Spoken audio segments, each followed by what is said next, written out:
പ്രിയപ്പെട്ടവരെ, നമ്മൾ ഇനി നേരെ പോകുന്നത് ഈ കോട്ടയം മെഡിക്കൽ കോളേജിൽ ഒരു അതിക്രമം സംഭവിച്ചു. അതായത് ഈ ഇതര സംസ്ഥാന തൊഴിലാളിയാണ് അതിക്രമം നടത്തിയത്. പിടികൂടാനെത്തിയ ഗാന്ധിനഗർ സ്റ്റേഷനിലെ സീനിയർ CPO ആയ ദിലീപ് വർമ്മയ്ക്ക് കുത്തേറ്റു. ഭാര്യയെ ഡിസ്ചാർജ് ചെയ്യണമെന്ന് ആവശ്യപ്പെട്ടായിരുന്നു അതിക്രമം.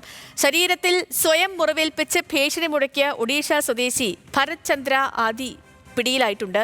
ഗോകുൽ രമേശിന്റെ വിവരങ്ങളുമായിട്ട്. ഗോകുൽ, പറയാം, ഇത് എപ്പോഴായിരുന്നു സംഭവം?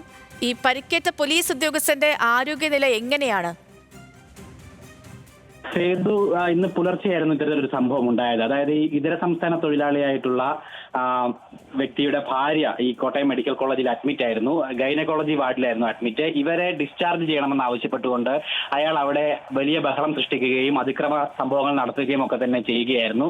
തുടർന്ന് ഇയാളെ നിയന്ത്രിക്കാൻ വേണ്ടി എത്തിയതാണ് ഈ ഗാന്ധിനഗർ സ്റ്റേഷനിലെ സീനിയർ CPO ആയിട്ടുള്ള ദിലീപ് വർമ്മ. തുടർന്ന് ഇയാളെ പിടിച്ചു മാറ്റുന്നതിനിടെ ഈ കത്തി ഉപയോഗിച്ചുകൊണ്ട് ഈ പോലീസ് ഉദ്യോഗസ്ഥന്റെ ശരീരത്തിൽ കുത്തി പരിക്കേൽപ്പിക്കുകയാണ് ചെയ്തത്. ഈ പോലീസ് ഉദ്യോഗസ്ഥന്റെ കൈപ്പത്തിക്കാണ് കുത്തലെങ്കിൽ കത്തികൊണ്ട് കുത്തേൽക്കുന്നത്. തുടർന്ന് ഈ കൈപ്പത്തിക്ക് ഗുരുതരമായിട്ട് പരിക്കേറ്റതിനെ തുടർന്ന് അദ്ദേഹത്തെ കോട്ടയം മെഡിക്കൽ കോളേജിൽ തന്നെ പ്രവേശിപ്പിക്കുകയും ചെയ്തിട്ടുണ്ട്. മാത്രമല്ല, ഈ ഇതര സംസ്ഥാന തൊഴിലാളിയായിട്ടുള്ള അയാളും ഇത്തരത്തിൽ സ്വയം ദേഹത്ത് മുറിവുകൾ ഉണ്ടാക്കി ഭീഷണി സൃഷ്ടിക്കുകയും ഒക്കെ തന്നെ ചെയ്തിട്ടുണ്ടായിരുന്നു. ഒഡീഷ സ്വദേശിയാണ്.